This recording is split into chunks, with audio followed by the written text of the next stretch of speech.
we are more than prepared and very willing and committed to support Nigeria in this process with our assistance and knowledge from abroad, our experiences, what has worked, what has not worked abroad, and with also a commitment to push even private sector members to move forward in this endeavor. Until now, I know that the model of mobile money has been bank-led, and I think it's very understanding. One has to get used to what is the subject, which are the risks entail, what works, what doesn't work. And we would like to have a conversation with you, Mr. Governor, with your delegation, about the possibilities on actually having the telecom companies playing a role, at least in the payment and transfer services. We are adopting a bank-led approach to mobile money. Whereas a couple of people have often talked about a telco-led arrangement, like in Kenya, where you have the M-Pesa, and the fact that the penetration has been excellent. We believe that for us to adopt an all-telco approach presents certain risks, and we, as a regulator, must be sure of how those risks of financial loss can be mitigated before we open it up.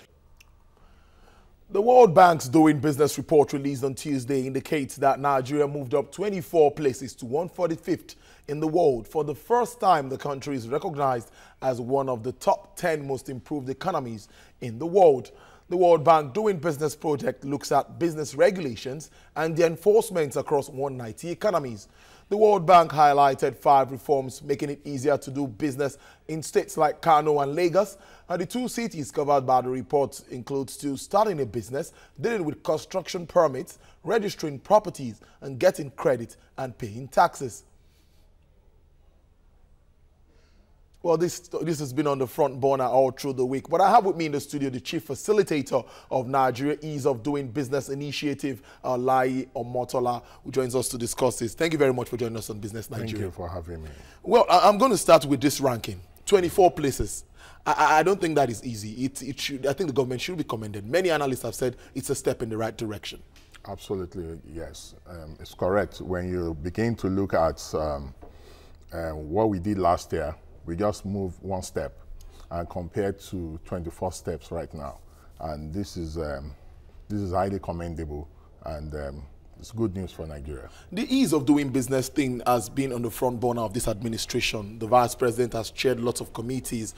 Now, what do you think means something is being done right? Or what do you think that we are getting these results? Yes, let's look critically on what the World Bank had looked at and the reason why we have moved 24 points.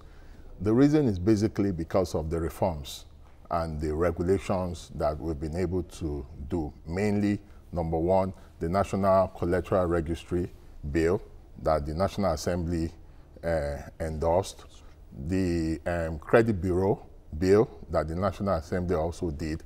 Also, again, this voluntary asset and income declaration scheme, which also plays the role of tax. So when you look at the reforms that the government has brought in place within the past 1 year, you will see that it's close to like 5 or 6. It's on the basis of these reforms that we are able to move with 24 points, because the ease of doing business really would look at the efforts that we're trying to make in reforming ease of doing business and the regulator, what the regulator is also coming up with. And then furthermore, when you also look at the intervention of the vice president at our airport, today the long queues at the airport, the number of agencies you need to pass through before you get cleared is totally removed. Our airport is becoming more friendlier. And then again, when you now look at the scheme whereby you can enter into Nigeria by just getting your visa at the point of entry, this has also added. So it is not, you will not say that the World Bank just gave it to us on the basis of, on a platter of gold. They actually saw the work that the government has put in place, and that has been acknowledged. Indeed, indeed. I really like those points. And also the executive orders too, with regards to some multiplicity. That's talking about some agencies. You have to go through this agency, that agency, and all of that. I think that is also getting a headway now with regards to the ports too. Yes. You see, the first thing we need to acknowledge is that for the first time, we see government taking the driver's seat. And there's this willpower to actually make a difference. And we have started seeing it coming from above. We can't say we're totally there. By the time you begin to look at the ranks, when you find Niger and Mali ahead of us, when you see Ghana on 120, and then you see South Africa 85, and you see Zambia 80, South Africa 82, you see Zambia 85. So this is a long stretch, and we have a lot of work to do. So the importance of this ease of doing business is actually to try and encourage entrepreneurs, small businesses, minority stakeholders to come into a business environment and begin to invest. But mind you, the outcome, what the ease of business is expected to reflect is the job increase. Because the World Bank have come to appreciate that 90% of job is incidented in private sector. So they realize that, look, if they are going to achieve the job increase, let us make things easy. Let's make things easy. And let's not forget the work that CAC have been able to do. Fantastic work. Now you can register even from your own room. You can register online. That's a fantastic job. And the ease of registering business is really true when it comes to CAC. So I think we can say we're starting. We are really starting. So the role of private enterprise or the private sector, that's organized private sector, cannot be ignored here. There's been lots of meetings, deliberations with them too, but the private sector still come out with their challenges.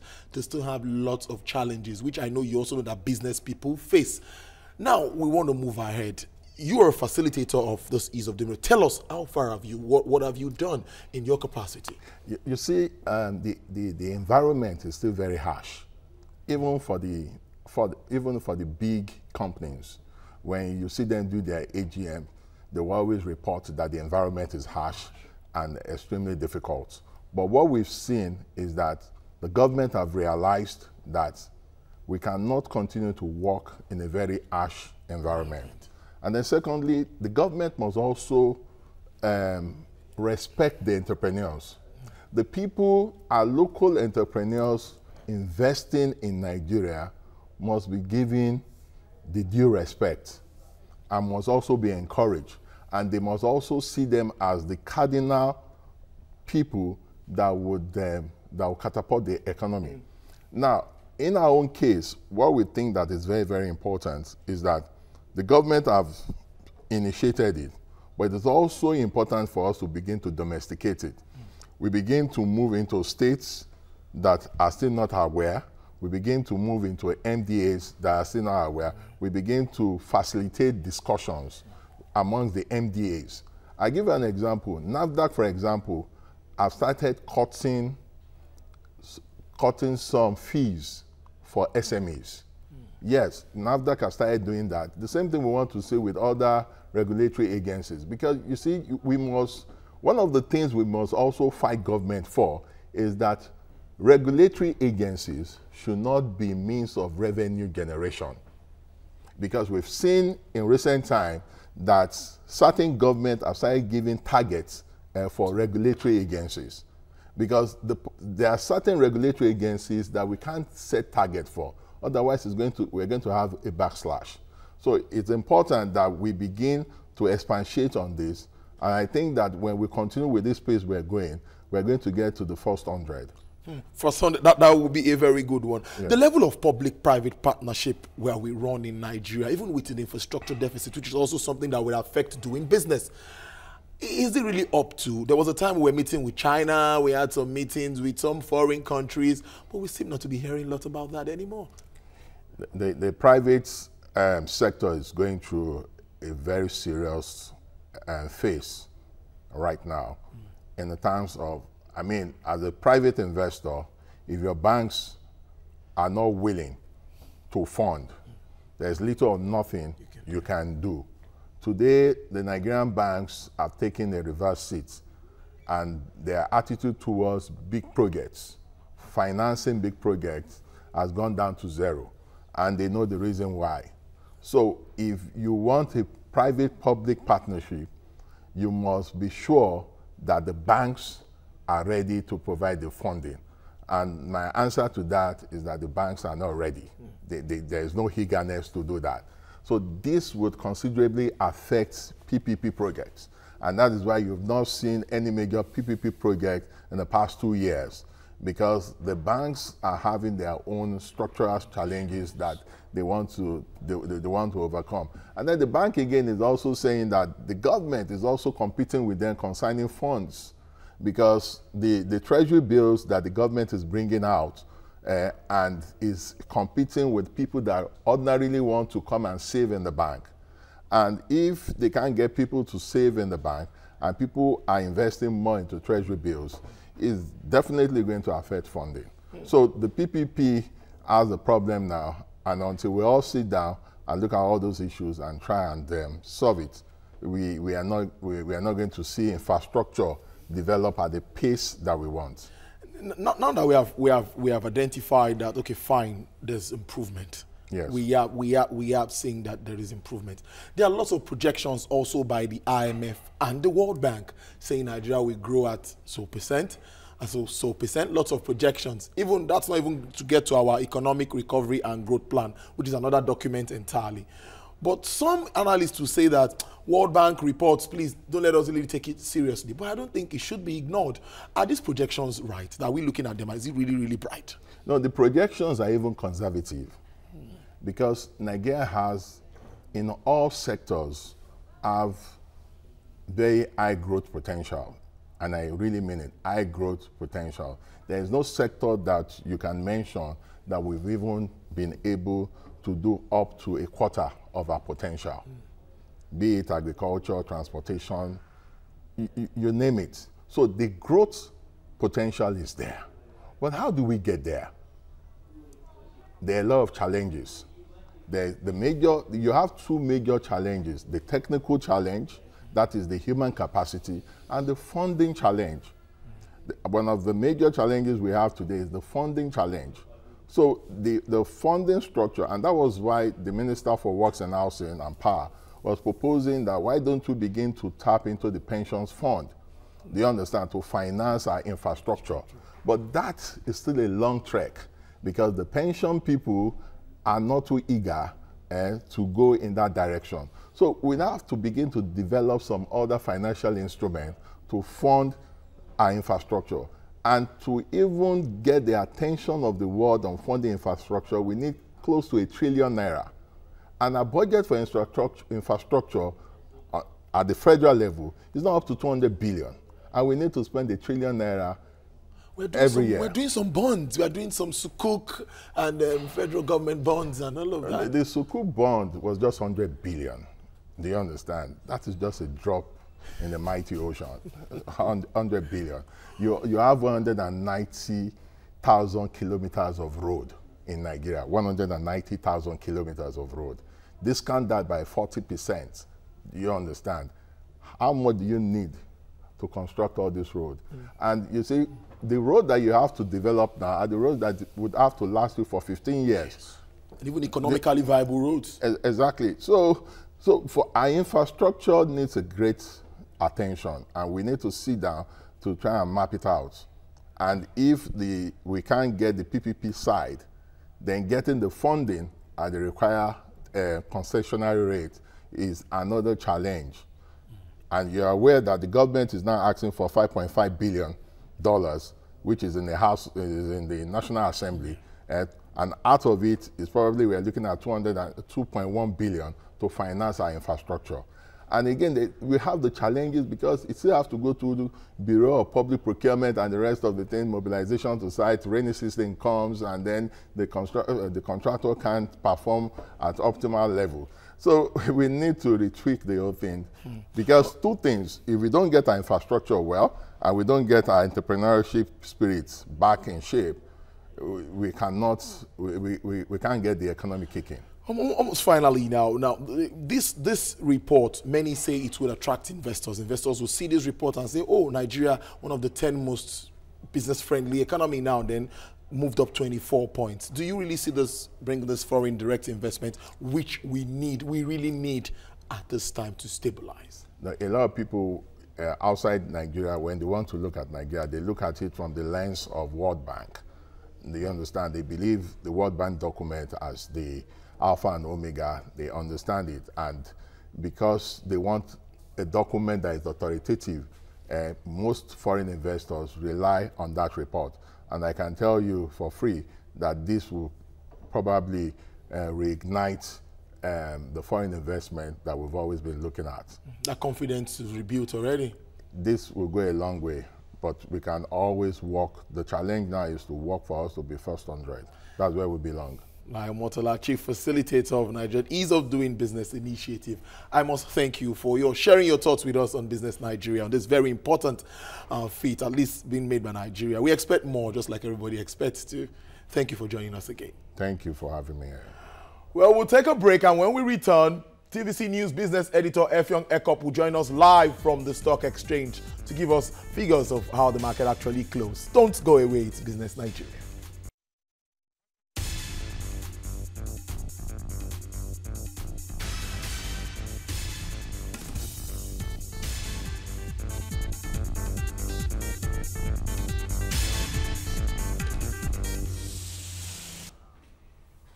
Thank you for staying tuned. We now move straight to the stock market where TVC News business editor Effiong Ekop joins us live from the exchange. Hello, Ekop.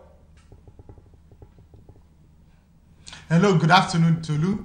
The markets closed, in the positive territory this afternoon. When we were talking to you at about 1:30 during mid-trade, the market was down. But suddenly there was a reverse, although in marginal terms, now the market ends 0.17% in the positive direction. I have here with me Sanusi Dele, who is a dealer with Camry Securities Limited. He traded on the floor and he will give us detailed information. Sanusi, welcome. The index closed this Friday. Yes. 0.17%. Yes. Now, but it wasn't like that during mid-trade. What caused it to reverse? If you look at at the beginning, you see that we have, few people of the broker on the floor.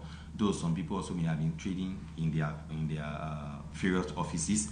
But what it just said that many people came to the floor, and you are going to see that the activity was somehow low. But as we have broker coming to the floor, you see that a kind of mixed reaction. People are buying and people are selling, and as a result of that, it went from negative, to the positive, and as a result of that, the market closed by 0.17% today. Something happened. This company for a long time has not, showed itself on the chart, Eternal Oil, and it stays strong as a top gainer today. Yes. What did it do? Actually, if you look at the top gainer, their result, the third quarter is although I don't have the fact here, but the result is fantastic. Of Eternal Oil? Yes, of Eternal Oil. The result is fantastic. So, rational investors, they are taking position to buy it because what they are expected is, it be their imagination. Is that what applies to flour mills that followed up? Yeah, flour mill. If you look at the flour mill, also, there's a kind of expectation with that flour mill. And there is a kind of rumor maybe they want to do something like that, and as a result of that, people are buying it. If it is true that they'll be coming for right, then people want to have that stock so that they can get enough. Right? So for PZ, what influence its position on the gainers chart? Its own. What I will say that we are expecting its result.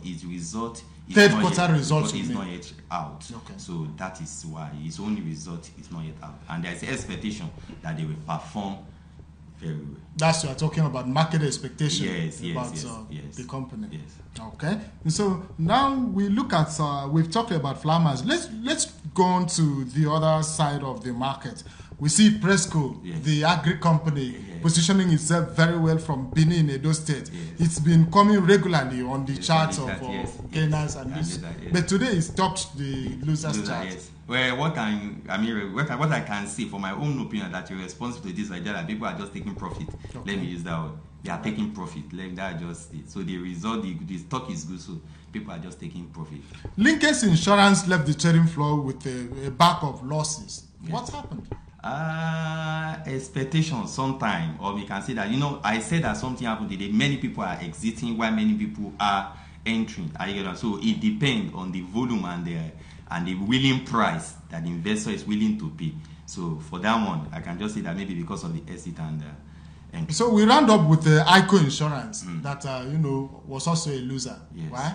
ICO Insurance, I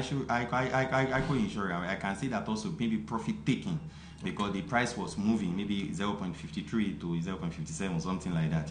So if something tended towards 0.52 toward the closing, then this is the first week in the month of November. Tell me about the mood that has been on the trading floor in the entire week. In the entire if you look at the beginning of this week, if you look at the market have been losing and they have been gaining, and we can say that that expectation. I told you the other time that what we are expecting the result, and many people, many results they are coming. People are taking position.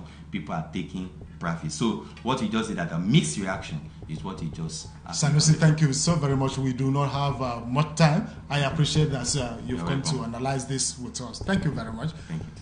Sanusi Dele Adila with Camry Securities doing this with me, closing Friday's trade on the floor of the Nigerian Stock Exchange. Back to you in the studio. Thank you very much there, Ekop. Good news. Market closing positively to end the week. And the analysis also looking at the insurance, banking, and all the sectors. Full house. Thank you very much for the information. Well, finally on the show, crude oil price stayed strong at the international market due to rising demand and falling U.S. inventories. At the London market, the Brent crude sells for $60 per barrel. But for the OPEC basket brand, price steadies at $59 per barrel.